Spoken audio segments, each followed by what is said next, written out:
చేయబడ్డాడు. మొదటి అధ్యాయము 29వ వచనం. ఈ వచనము వాక్యం చదువుకోవాలి. చదువుతారా అమ్మగారు? అన్నా జోనమ్మ గారు, మంజులపాణి గారు. ఆది కాండము దేవుడు ఇదిగో భూమి మీద ఉన్న విత్తనములిచ్చు ప్రతి చెట్టును, విత్తనములిచ్చు వృక్షములు గల ప్రతి వృక్షము మీకిచ్చి ఉన్నాను, అది మీకు ఆహారమగును. ఆమేన్, ఆమేన్. 6వ దినమున చేయబడిన నరుడు తినుటకు, భోజనం చేయుటకు వృక్ష ఫలములు ఇవ్వబడ్డాయి. నరుని వినియోగము కొరకు 3వ దినమున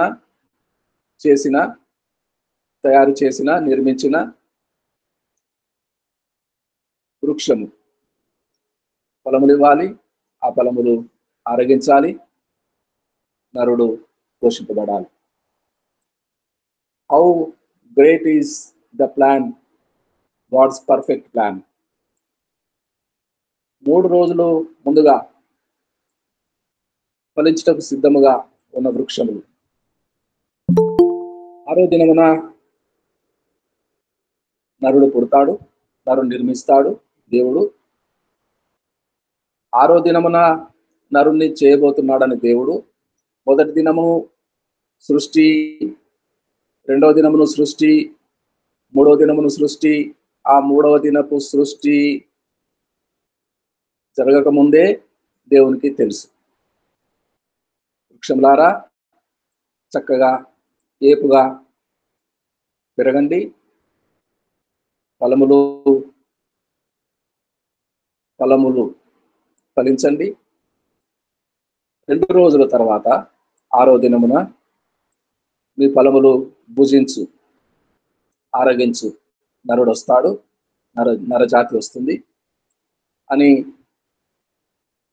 చెట్లను దీవించినట్టుగా మనం చూస్తాం. 3:6 బహు విశేషమైన సృష్టి. అన్ని అంకెలు మొదటి దినము మంచిదిగా ఉండుట చూచెను. అన్ని అంకెలు మొదటి దినము, 2వది, 3వది, 4వది, 5వది, 6వది దేవుడు చేసినవే. దినములన్నీ దేవుడు చేసినవే, దేవుడు ఏర్పాటు చేసినవే. అయితే 3కున్న విశిష్టత. మొదటి ఒక నంబరుకు దానికి విశిష్టత కలిగి ఉండెను, 2వ నంబర్ కూడా కలిగి ఉండెను, 3వ నంబరుకు విశిష్టత ధ్యానించటంలో మనం ఉన్నాం. 3 త్రిత్వమైన దేవుడు, తండ్రి, కుమార, పరిశుద్ధాత్మ. 6 ఆదాము సృష్టి, నరుని సృష్టి, నరునికి ఆహారం ఇచ్చటకు వృక్ష ఫలములను దీవించినట్టుగా మనం చూస్తాం. 9 3, 6, 9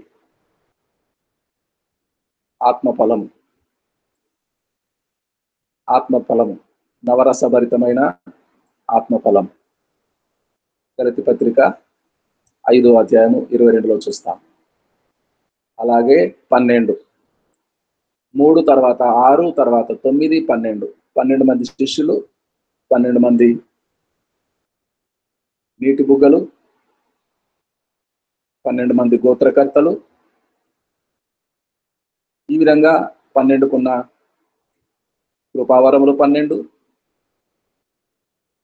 మొదట 3, 6, 9, 12 కూడా విశిష్టమైన సంఖ్యలుగా మనం గమనిస్తాం.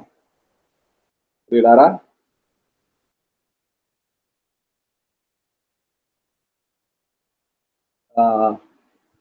ఈ విధంగా తొలి నరుడు ఉద్భవిస్తాడు. నరులు స్త్రీగాను పురుషునిగాను చేయబడతారు. నోవో కాలం వచ్చే వరకు వెజిటేరియన్స్ గా, నోవో కాలం వచ్చే వరకు కయీను, షేతు, ఏనోషు, 6వ వాడైన నోవో కాలం వచ్చే కనుక మానవ జాతి వెజిటేరియన్స్ గా ఉండేరు. నోవహు ఆదికాండము 9వ అధ్యాయము 2-3 వచనాలు. ఆదికాండము 9వ అధ్యాయము 2-3 వచనాలు. మీ భయమును మీ బెదురును అడవి జంతువులన్నిటికీ, ఆకాశ పక్షులన్నిటికీ, నేల మీద ప్రాకు ప్రతి పురుగుకును, సముద్రపు చేపలన్నిటికీ కలుగును. అవి మీ చేతి కప్పగింపబడి ఉన్నవి. ప్రాణము గల ప్రతి జంతువు మీకు ఆహారమగును. పచ్చని కూర మొక్కలు నిచ్చు వాటిని మీకు ఇచ్చి ఉన్నాను. ఇచ్చినట్లు, పచ్చని కూర మొక్కలను ఇచ్చినట్లు వాటిని మీకు ఇచ్చి ఉన్నాను.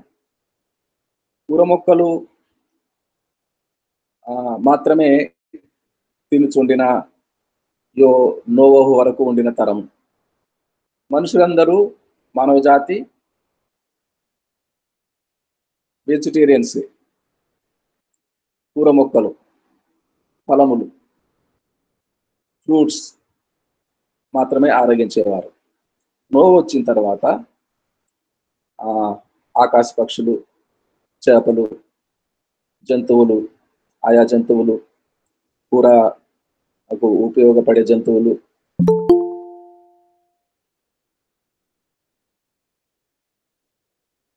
నాన్ వెజిటేరియన్స్ అయ్యారు. దేవునికి స్తోత్రం కలుగునుగాక. అయితే అంజూరపు చెట్లు విశేషముగా ప్రభువు వారు అంజూరపు చెట్టును చూచి ఒక ఉపమానము తెలుసుకోండి. వసంత కాలము ఇప్పుడే సమీపించినదని మీరు అనుకుంటారు కదా. ఏ వసంత కాలమును గూర్చి ఉపమానము యేసయ్య చెప్తున్నాడు? ఎగిరిపోయే వసంతకాలం, ఎత్తబడే వసంతకాలం, ఎత్తబడే వసంతకాలం. అంజూరపు చెట్టును చూచి తెలుసుకోవాలి. అంజూరపు చెట్టు న్యాయాధిపతుల గ్రంథములో 9వ అధ్యాయము 9వ వచనము నుండి 11. న్యాయాధిపతుల గ్రంథము 9వ అధ్యాయము 9వ వచనము నుండి 11 చదువుతారా? ఇక్కడ చెట్లన్నీ మాట్లాడుకుంటున్నాయి. చెట్లన్నీ మాట్లాడుకొని తమను వేలవలసిందిగా మొదట ఓలివ చెట్టు దగ్గరికి వచ్చినట్టుగా మనం చూస్తాం. చదవండి అమ్మగారు. మమ్మును ఏలుమని ఒలివ చెట్టును అడుగుగా, ఒలివ చెట్టు దేవునికిని మానవులకును దేవుని వలన నరులు సన్మానించుదురో ఆ నా తైలము ఇయ్యక మానని చెట్ల మీద రాజునై ఉండి ఇటు అటు ఊగులాడుటకు నేను వచ్చేదనా అని వాటితో అనెను. అప్పుడు చెట్టు, నీవు వచ్చి మమ్మను ఏలుమని అంజూరపు చెట్టును అడుగుగా, అంజూరపు చెట్టు. దయచేసి ఆగండి. ఓలివ చెట్టు గురించి వివరించనివ్వండి ఒక మాట. ఓలివ చెట్టు ఏమంటుంది? నేను ఒప్పను. ఏమి కారణము? దేవుని మహిమపరచుటకు, దేవుని కార్యము జరిగించుటకు ఇటు అటు ఊగుతూ మిమ్మల్ని ఏల తగునా అని ఓలివ చెట్టు ఒప్పుకోవటం లేదు. తర్వాత చదవండి. నీవు వచ్చి మమ్మల్ని ఏలుమని అంజూరపు చెట్టును అడుగుగా, అంజూరపు చెట్టు చెట్ల మీద రాజునై ఉండి ఇటు అటు ఊగుటకు నా మాధుర్యమును నా మంచి ఫలములను నేను ఇయ్యక మానుదునా అని వాటితో అనెను. అటు తర్వాత ఆగండి. అటు తర్వాత చదువుతారు. అంజూరపు చెట్టు సైతము ఒప్పుకోలేదు. ఇటు అటు ఊగతందుకు పనికి మాలిన దానన, దేవునికి నా మాధుర్యము, నరులకు నా రసమును, మంచి ఫలమును ఇచ్చుటకు నేను నియమించబడ్డాను కదా. తర్వాత ద్రాక్ష చెట్టు చూడండి. తర్వాత భాగం చదవండి. అటు తర్వాత చెట్లు, నీవు వచ్చి మమ్మల్ని ఏలుమని ద్రాక్షావల్లిని అడుగుగా, ద్రాక్షావల్లి దేవునిని మానవులకును సంతోషపెట్టు నా ద్రాక్షారసం నేను ఇయ్యక మాని చెట్ల మీద రాజునై ఉండి ఇటు అటు ఊగుటకు నేను వచ్చేదనా అని వాటితో అనెను. ఆమేన్, ఆమేన్. ఒలివ చెట్టు, అంజూరపు చెట్టు, ఇటు అటు ద్రాక్షవల్లి కూడా ఇటు అటు ఊగుటకు నియమించబడలేదు. దాని కాలమందు ప్రతి చెట్టు మంచి ఫలములు ఇచ్చుటకు, దేవునిని సంతోషపెట్టుటకు, దేవుని మెప్పు పొందుటకు, నరులను కూడా సంతోషపెట్టుటకు, తమ సారమును ఫలములను ఇచ్చుట కొరకే దేవునికి స్తోత్రం కలుగును గాక. ఒలివ చెట్టు, ద్రాక్ష చెట్టు కూడా, ద్రాక్షవల్లి కూడా, అంజూరపు చెట్టు కూడా ఒప్పుకోలేదు. దేవునికి స్తోత్రం కలుగును గాక. అయితే అంజూరపు చెట్టు వసంతకాలంలో ఆకులన్నీ రాలిపోతాయి. ఆకులతో పాటు వాటిని కూడా రాలిపోతాయి. ఆ కాలాల పనులు రాలిపోతాయి.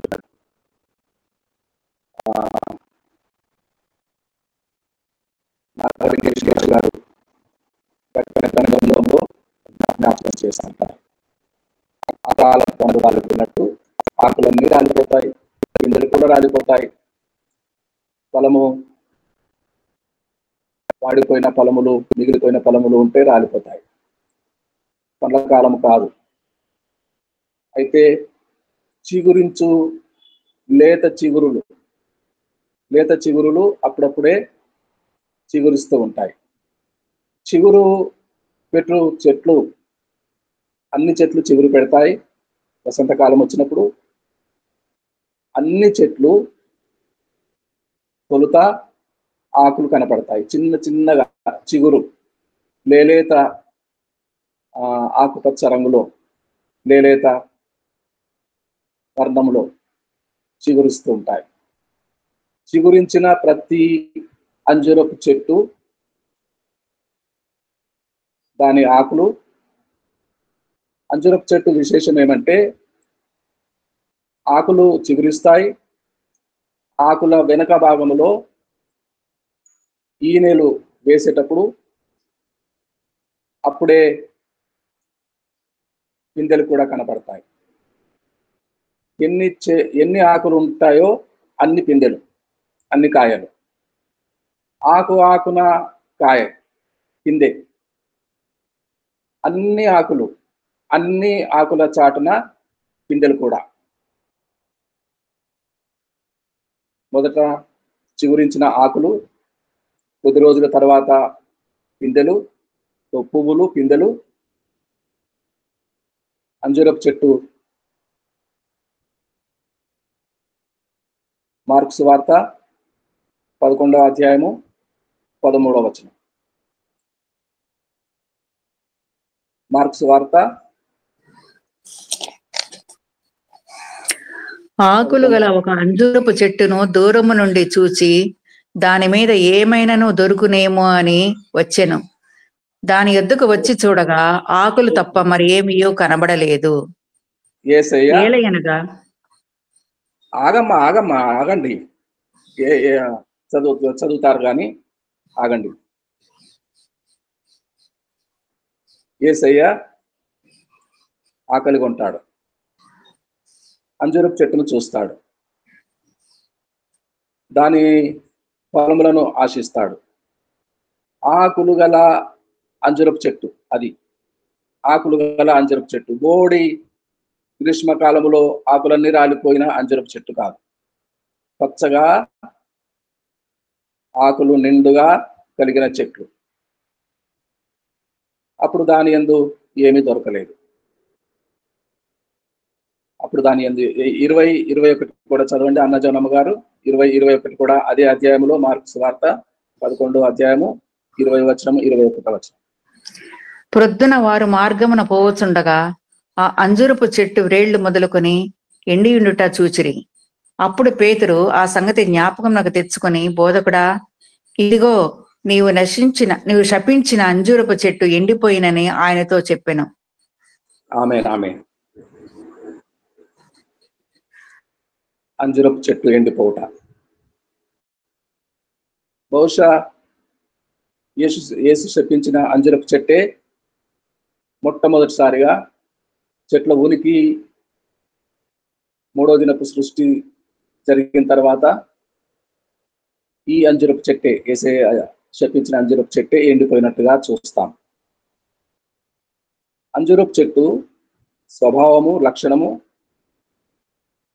ఆకులు చిగురించి ప్రతి ఆకు వెనుక కాయ పిండే ఆకులు గల చెట్టును చూచి బేత్బగే గ్రామంలో ఉంటాడు, మరియా మార్తల గృహంలో ఆఖరి వారంలో, ఫ్యాషన్ వీక్ లో, హోలీ వీక్ లో ఆఖరి వారంలో కూతవేటు దూరంలోనే పల్లెలు బేత్బగే. ఆ బేతనియాలో మార్త గారిల్లు, మరియ గారిల్లు, యేసు బ్రతికించిన లాజరు వారి కుటుంబమును బహుగా ప్రేమించాడు. రాత్రి బాగా పొద్దుపోయిన తర్వాత శిష్యులతో మాట్లాడి పడుకొని ఉంటారు. వేకువనే తెల్లవారింది. తెల్లవారే బయలుదేరుతారు యెరూషలేము దేవాలయంలోనికి. యేసయ్య, మార్త ఇవన్నీ గమనిస్తూ ఉంటది. విస్తారమైన పనులు పెట్టుకుంటది కదా మార్త తల్లి. యేసయ్యకు ఆహారం పెట్టవలెనని. యేసయ్య మధ్యరాత్రి 12 అయిపోయింది, ఇంకా శిష్యులతోనే మాట్లాడుతున్నాడు, ఇంకా బోధ చేస్తున్నాడు, ఇంకా నిత్య జీవమును గురించి, పరలోక రాజ్యమును గురించి వివరిస్తున్నాడు. ఎప్పుడు నిద్రపోతారు? అయ్యో, అంతలోనే నిద్రపోయారు. తర్వాత తెల్లవారే యేసయ్య కొరకు సిద్ధపరిచిన భోజనము ఎప్పుడు లేచిందో తల్లి, మార్త తల్లి, భోజనము పెట్టకుండా పంపుతాడా? తన ఇంటిలో ఆశ్రయం పొందిన ప్రభుల వారిని భోజనం చేయకుండానే, బ్రేక్ఫాస్ట్ చేయకుండానే పంపిస్తుందా మార్త తల్లి? అయినా ఆకలిగా ఉన్నాడు. యేసయ్య ఆకలి కొనుట బహు విశేషము, ఇక్కడ గమనార్హం. ఉదయాన్నే ఆకలి కొని ఆకులు గల ఒక అంజరపు చెట్టును కనుగొని దాని యందు ఏమైనా దొరుకుతుందేమో అని, ఏమీ లేదని, ఒక్క పిండి కూడా లేదని, ఒక్క కాయ కూడా లేదని తెలియదా ప్రభుల వారికి? తెలియదా? దేవునికి స్తోత్రం కలుగునుగాక.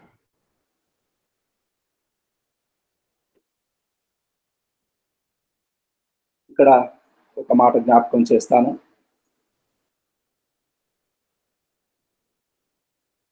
వారి పాపమును వారిని పట్టుకొనును అనే సంఖ్యాకాండములో ఎప్పుడో 50 ఏళ్ల క్రితము దేవుని సేవకులు వాక్యం అందిస్తే విన్నాను. ఇప్పటి వరకు జ్ఞాపకం ఉన్నది. మా సాయేశ్వరత్నం అయ్య గారు కరోనా కాలంలో ప్రభు యుద్ధకు చేరారు. వారి పాదముల యుద్ధ కూర్చొని హైదరాబాద్ నగరంలో మొట్టమొదటిసారిగా వాక్యం విన్నాను. ఆ వాక్యం వారి పాపమును వారిని పట్టుకొను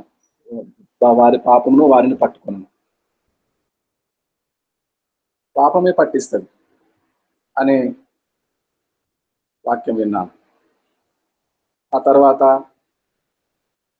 బైబిల్ కాలేజీలో పూనాలో యవనస్తుడిగా ఉన్నప్పుడు నేను గొర్రెలకు మంచి కాపరిని రెవరెండ్ విజయ్ డానియల్ షిందే గారు ఎప్పుడో 40 ఏళ్ల క్రితం దేవుని వాక్యం విన్నాను. ఇటీవలి కాలంలో గ్రేస్ మనోరంజనమ్మ గారు 22 ఫిబ్రవరి 22న 12 గంటలకు బూడిదలో పూదండ, బూడిదలో పూదండ అనే వాక్యము విన్నాను. అప్పుడప్పుడు గొప్ప గొప్ప దైవజనులు ఇటీవలి కాలంలో చాలా వాక్యములు నెమరు వేసుకుంటాను. అయితే ఈ వాక్యము అంజరపు చెట్టును గూర్చిన ఉపమానమును, వసంతకాలము కనిపెట్టుట, ఎత్తబడే ఎగిరిపోయే కాలమును గమనించుట, ఈ వాక్యము మొట్టమొదటిసారిగా నా సేవా పరిచర్యలో మీ కొరకు విడుదల చేస్తున్నాడు దేవుడు. This is the first time ఈ సబ్జెక్టు మాట్లాడుట. అయితే ఆకులు గల మంచి చెట్టు, ఆకులు ఉన్నాయి, కాయలు కూడా ఉంటాయి, పిందెలు కూడా ఉంటాయి. పండ్ల కాలం కాదు. యేసే ఒప్పుకుంటున్నాడు, దేవునాత్మ ఒప్పుకుంటున్నాడు, పరిశుద్ధాత్మ దేవుడు ఒప్పుకుంటున్నాడు. పండ్ల కాలం కాదు, పిందెల కాలము. పచ్చగా ఆకులన్నీ ఉన్నాయి. ఏమైనా దొరుకుతుందని ఆశించాడు ప్రభుల వారు. పిందే కాయ ఏమైనా దొరుకుతుందని.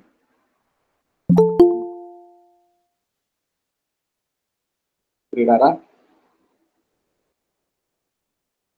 మనము ఇదివరకే చెప్పుకున్నాము కదా, భూమి పుట్టిన తర్వాత, చెట్లు నాటబడిన తర్వాత, నిర్మించబడిన తర్వాత, చెట్లను చేసిన తర్వాత, ఇదే బహుశా మొదటి చెట్టు అయి ఉంటది. ఎండిపోయిన చెట్టు యేసు శపించిన అంజరపు చెట్టు. ప్రియులారా, తర్వాత లూకా సువార్త 13వ అధ్యాయము 7వ వచనం. లూకా సువార్త 13వ అధ్యాయము 7వ వచనం.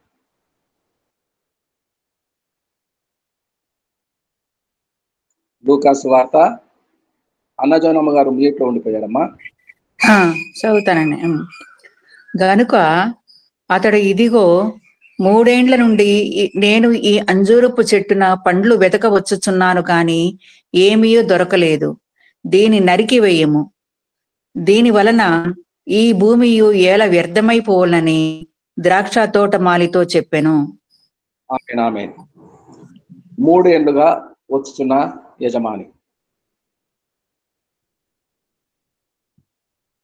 పండ్ల కాలమున ఆ చెట్టు వయసు ఎక్కువగానే ఉండొచ్చు. మొదట ఏడాది పండ్లు ఉండవు కదా. కొన్ని ఏండ్లు పెంచి, కొన్ని ఏండ్లు పోషించి, తోటమాలి కావలసినంత సేవ చేస్తూ, పండ్ల కాలమున వరుసగా 3 ఏండ్లు వచ్చుచున్న యజమాని. First year there was no any fruit. Second year same thing happening. Third year 3వ సంవత్సరమున విసిగిపోయాడు యజమాని. ఒక్క ఫలము ఫలించలేదు. బహుశా ఫలములు లేవని నరికివేయబడిన అంజూరపు చెట్టు కూడా ఇదే మొదటిదై ఉంటది. అంజూరపు చెట్టు స్వభావము, లక్షణము, సహజ లక్షణము మనం తెలుసుకున్నాం కదా. అంజూరపు చెట్టు చిగురించిన ఆకుల వెంబడే పిందెలు, చెట్టు ఆకులెన్నో, అన్ని పిందెలు కాయలు. చెట్టు ఆకులు గల ఒక చెట్టును చూచి ఏమైనా దొరుకుతుందేమోనని ఆకలిగొని యేసు ఆశించిన చెట్టు ఎండిపోయాను కదా. 3 సంవత్సరములు ఫస్ట్ ఇయర్ చూశాడు, ఏమో సెకండ్ ఇయర్ చూద్దాం అనుకున్నాడు. ఇక 3వ సంవత్సరము దీని నిమిత్తము నేల వ్యర్థమైపోవాలి, దీన్ని నరికివేయి. 3 సంవత్సరములుగా ఫలము లేదు, ఒక్క ఫలము లేదు. నాలో ఫలింపని ప్రతి తీగెను నరికి పారవేయబడును. ద్రాక్ష కాండములో నుండి సారము పొందిన తీగెలు. ద్రాక్షవల్లి నేను, ద్రాక్ష కాండము నేను, ద్రాక్ష చెట్టును నేను, మీరు తీగెలు అని పలికిన ప్రభువు ఫలములను ఆశిస్తాడు. 1 సంవత్సరం చూస్తాడు, 2వ సంవత్సరం చూస్తాడు, 3వ సంవత్సరం తోటమాలితో చెప్తాడు, వద్దురా, దీన్ని నరికివేయరా, దీన్ని నరికివేయి, ఇంకో చెట్టు పెట్టుకుందాం, ఇంకో చెట్టు పెట్టుకుందాం. అయ్యా, ఇంకొక ఏడాది ఆగండి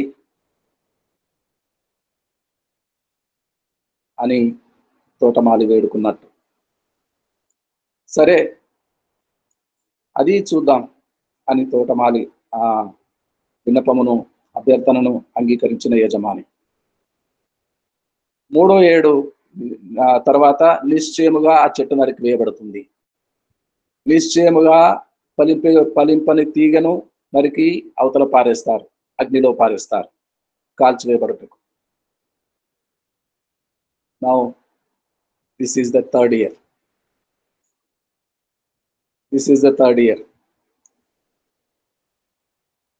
ప్రభుల వారు, మన యజమాని, మనము ఫలించకపోతే ప్రమాదము పొంచి ఉన్నది, ప్రమాదము పొంచి ఉన్నది. మత్తయి సువార్త 3వ అధ్యాయము 10వ వచనం. మత్తయి సువార్త 3వ అధ్యాయం 10వ వచనం.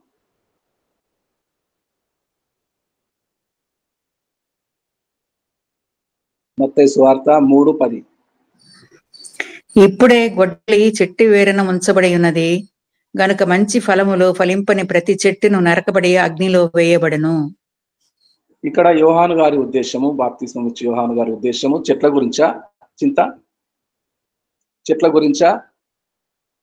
రేగు పండు రేగు చెట్టునే పుడుతుంది, జామ పండు జామ చెట్టునే పుడుతుంది. అవి వాటి స్వభావం, లక్షణము, న్యాచురల్స్. మంచి ఫలము ఫలింపని ప్రతి చెట్టు నరకబడిన రీతిగా మనుషులను గురించి, కుటుంబములను గురించి, జాతులను గురించి, కులములను గురించి, మానవ సమాజంలో మొదట వ్యక్తి పుడతాడు, ఆ వ్యక్తికి కులమంట కడతారు, ఆ వ్యక్తికి మతం ఉంటుంది, ఆ వ్యక్తికి ఊరుంటుంది, ఆ వ్యక్తి ఎన్నో ఎన్నో రీతులుగా గుర్తింపు పొందుతాడు. ప్రతి మనిషి చెట్టుతో సమానం. గ్రేస్ మనోరంజనమ్మ గారు ఇదివరకే ఒకసారి చెప్పారు, చెట్టుతో సమానం. ఏపుగా పెరుగుతున్న చెట్టు, ఏపుగా పెరుగుతున్న చెట్టు. ఇర్మియా 17వ అధ్యాయము 8వ వచనం. ఇర్మియా గ్రంథము 17వ అధ్యాయము 8వ వచనం. వాడు జలముల యొద్ద నాటబడిన చెట్టు వలె ఉండును, అది కాలువల ఓరను దాని వేళ్లను తన్నును, పెట్టగలిగినను దానికి భయపడదు, దాని ఆకు పచ్చగా ఉండను. వర్షం లేని సంవత్సరమున చింత నొందదు, కాపు మానదు. చింత నొందని చెట్టు, కాపు మానని చెట్టు. దాని కాలములందు వేరు లోతుగా తన్నును, పచ్చగా ఏపుగా పెరుగును. వర్షం లేని కాలములో చింత నొందదు, కాపు మానదు. ఇర్మియా భక్తుడు చెట్లను గురించి చింతిస్తున్నాడా? చెట్లను గురించి మాట్లాడుతున్నాడా? చెట్టు దాని స్వభావ లక్షణమును బట్టి, సహజ లక్షణమును బట్టి పెరుగుతుంది, దాని వేర్లు తన్నుతుంది లోతుగా. అయితే మానవుల, నరుల, ఇశ్రాయేలీల, క్రైస్తవుల, విశ్వాసుల పక్షంగా మాట్లాడుతున్నాడు. ఏ విధంగా విశ్వాసి నాటబడిందో మొదటి దినమున రక్షణ సువార్త బీజము నాటబడిందో ఆ తర్వాత నుంచి ఎదగాలి, ఏపుగా ఎదగాలి, లోతుగా వేరు తన్నాలి, ఫలములు ఫలించాలి. ప్రియులారా, ఫలింపని ప్రతి చెట్టు వేర్లు సైతము పెకిలించే విధముగా గొడ్డలి పెట్టబడి ఉన్నది. ద్రాక్షవల్లిలో ఫలింపని తీగలు, ఆకులు పచ్చగా ఉన్నాయి, మనోహరంగా, చూపుకు ఇంపుగా, రమ్యముగా ద్రాక్షవల్లి ఎదుగుతున్నది. అయితే కొన్ని తీగలు, ఫలము లేని తీగలు ద్రాక్షవల్లిలో కోరుకుంటున్నాడా యజమాని? తండ్రి మంచి వ్యవసాయకుడు కోరుకుంటున్నాడా? ఏమి లాభము, ఏమి ప్రయోజనము? ఫలింపని ప్రతి తీగె నరికి వేయబడింది, అగ్నిలో పారవేయబడను. దేవునికి స్తోత్రం కలుగును గాక. యాకోబు 3వ అధ్యాయము, యాకోబు పత్రిక 3వ అధ్యాయము 12. యాకోబు పత్రిక 3వ అధ్యాయము 12వ వచనం. నా సహోదరులారా, అంజూరపు చెట్టున ఒలీవ పండ్లైనను ద్రాక్ష తీగనైనను అంజూరపు పండ్లైనను కాయునా, అటువలనే ఉప్పు నీళ్లలో నుండి తేనె నీళ్లను ఊరవు. యాకోబు గారి ఉద్దేశము స్పష్టము. అంజూరపు చెట్టున ఒలివ పండ్లను పొందిన రైతు ఆందోళన చెందుతాడు. నేను అంజూరపు చెట్టును నాటాను కదా, ఒలివ కాయలు కాస్తుందేమి? కాని కాయలు, అసహజమైన కాయలు, ఏదో కాయ. అంజూరపు చెట్టు నాటాడు, ఒలివ పండ్లు ఏరుకోవచ్చు కదా, కోరుకోవచ్చు కదా. అది స్వభావ విరుద్ధము, సహజ ధర్మమునకు విరుద్ధము. అంజూరపు చెట్టు అంజూరపు కాయలే కాయాలి, ఒలివ చెట్టు ఒలివ కాయలే కాయాలి, ద్రాక్ష చెట్టు ద్రాక్ష పండ్లే ఫలించాలి. అది సహజం, అది ప్రకృతి ధర్మము.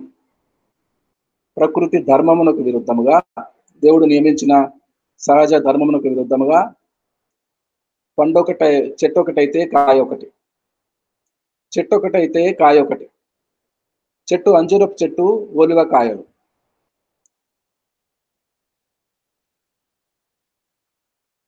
తలాంతు ఒకటైతే దేవుడు ఎందుకు వాడుకుంటాడో పిలుపు ఒకటైతే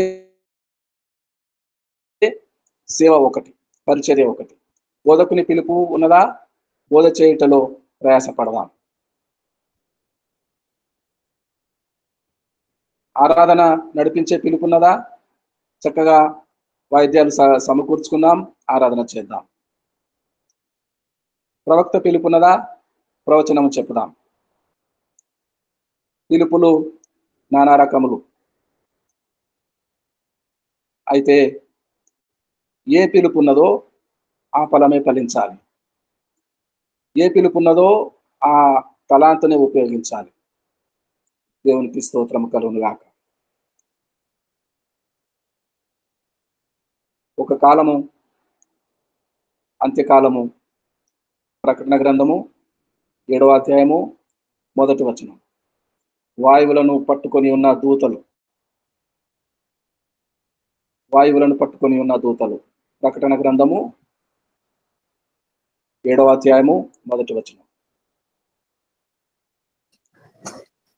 అటు తర్వాత భూమి యొక్క 4 దిక్కులలో 4 దేవదూతలు నిలిచి ఉండిరి.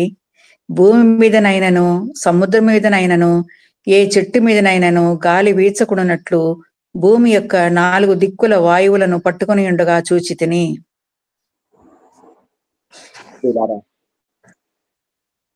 ఆఖరి గడియలు. 4 దూతలు వాయువులను పట్టుకొని ఉన్నారు. వాయువు లేనిదే చెట్టు ఎదగలేదు, చెట్టు కదలలేదు. చెట్టు కదులుతూ ఉంటే ఏ చెట్టు ఎక్కువ కదులుతుందో ఆ చెట్టు వేర్లు లోతుగా తన్నుతాయి, ఏపుగా పెరుగుతుంది, బలపడుతుంది. అయితే సమయము కొంచెముగా ఉన్నది. దూతలు, 4 దూతలు 4 దిక్కుల నుండి వాయువులను విసరటానికి సిద్ధముగా ఉన్నారు, పట్టుకొని ఉన్నారు. హోల్డ్, పట్టుకొని ఉండుట, హోల్డ్ అని అర్థం. చేతిలో పట్టుకొని ఉన్నారు. అయితే ఇంకా సమయం ఉన్నది, ఇంకా సమయం ఉన్నది. వేరు తన్నటానికి, లోతుగా వేరు తన్నటానికి, ఏపుగా పెరగటానికి, ఆకులు పచ్చగా ఉండటానికి, ఆకులు వెంబడే పిందెలు కూడా కాయటానికి, ఫలించటానికి ఇంకా సమయం ఉన్నది. ఇంకా సమయం ఉన్నది. ఆఖరి గడియ. వాయువులను పట్టుకొని ఉన్న దూతలు సిద్ధంగా ఉన్నారు. దేవునికి స్తోత్రం కలుగునుగాక. కనుక శపించిన చెట్టు, యేసు శపించిన చెట్టు, యేసు నరికివేయబడిన, యేసు ఆజ్ఞేయగా నరికివేయబడిన ఆ ద్రాక్షవనంలోని చెట్టు ఉన్నట్టుగా కాదు. పంచ చెట్లమవుదాం, సమృద్ధిగా ఫలించాలి. మన ఫలము నిలిచి ఉండాలి. మన ఫలము నిలిచి ఉండినట్లుగా, మనం ఫలించినట్లుగా, తండ్రికి మహిమ కలుగునట్లుగా, తండ్రి మహిమ పొందినట్లుగా వీడారా ఫలములు కలిగి ఫలించాలి. సువార్త ప్రకటన. విత్తనము విత్తాలి, సువార్త విత్తాలి. సువార్త వినుట వలన విశ్వాసం కలుగును. ఏ మాటలు వినుట వలన విశ్వాసం కలుగును? ఏ మాటలు వినుట వలన విశ్వాసం కలుగును? లోక భాషలన్నిటిలో అన్ని మాటలు, అనేకమైన మాటలు పలుకుతారు కదా. ఆ లోక భాషలన్నిటిలో ఎన్ని మాటలు పలుకబడినా ఒకే మాట, యేసును గూర్చిన మాట వలన విశ్వాసం కలుగును. యేసును గూర్చిన, యేసు కథా సుధాను వినిపించడం వలన, యేసు శిలువ చరిత్రము వినిపించడం వలన, మానవాళి కొరకు ఎలా మరణించాడో, ఏ విధముగా మరణించాడో వినిపించడం వలన, ఆ యేసు సువార్త వినుట వలన విశ్వాసం కలుగును. యేసు సువార్తను నిరంతరము ప్రకటిద్దాం. విత్తనము విత్తుదాం, విత్తనము విత్తుదాం. విత్తబడిన ప్రతి విత్తనం దాని కాలమున అది కార్యం చేయగా ఫలములు ఫలిస్తుంది. విత్తనము విత్తుట, ప్రయాసపడి పొలము సేద్యపరిచి, మంచి పొలము నిర్ధారించుకొని, మంచి పొలములో విత్తబడిన విత్తనము మాదిరి సమయానుసారంగా కనిపెట్టడం వలన కష్టములు వస్తాయి, నష్టములు వస్తాయి, అనారోగ్యములు వస్తాయి. ఆ సరి అయిన సమయం కనిపెట్టుట, కష్టమును తొలగించుట, కరువును తొలగించుట, ఆ మంచి నేలను సిద్ధపరచుట, మంచి నేలను సిద్ధపరిచి సరి అయిన సమయంలో విత్తనము నాటుట, సువార్త విత్తనము నాటుట. విత్తనము తప్పకుండా ఫలిస్తుంది. మంచి విత్తనము, మంచి సువార్త, యేసు కథాసుధ, యేసు శిలువ చరితము, యేసు సమస్త మానవాళి కొరకు తను తాను బలియాగముగా అర్పించుకొనిన యేసయ్య కథ వినిపించుట, యేసయ్య మాట వినిపించుట.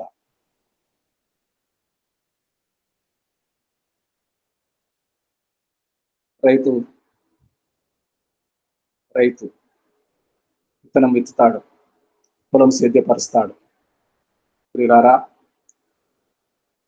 వసంతకాలమును, అంజరపు చెట్టును చూచి వసంతకాలము సమీపముగా ఉన్నదని ఉపమానము తెలుసుకునుడి. చాలా సమయం, చాలా రాత్రి గతించిపోయింది. ఇక సమయం లేదు మిత్రులారా. ఇక వేకువ చుక్క ఉదయించుటకు సమయం ఉన్నది. నీతి సూర్యుడు ఉదయించబోతున్నాడు. నీతిగల మన ప్రభువు ప్రత్యక్షం కాబోతున్నాడు. ఇక సమయము చాలా సంకుచితముగా ఉన్నది. కొద్ది సమయమే మిగిలి ఉన్నది. దేవునికి స్తోత్రం కలుగును గాక. అంజూరపు చెట్టును చూద్దాము. ఒక ఉపమానమును యేసు ప్రభుల వారు చెప్పినట్టుగా వసంతకాలము మనం ఎగిరిపోయే కాలం, మనం యేసును చేరుకునే కాలం, మనము ఎత్తబడే కాలం సమీపముగా ఉన్నదని తెలుసుకుందాం. దేవుడి మాటల చేత మన వినికిడిలో వాక్యము ఫలింపు చేయనుగాక.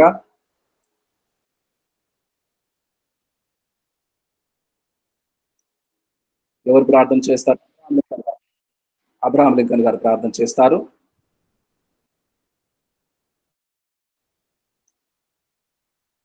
అబ్రహాం లింకన్ గారు.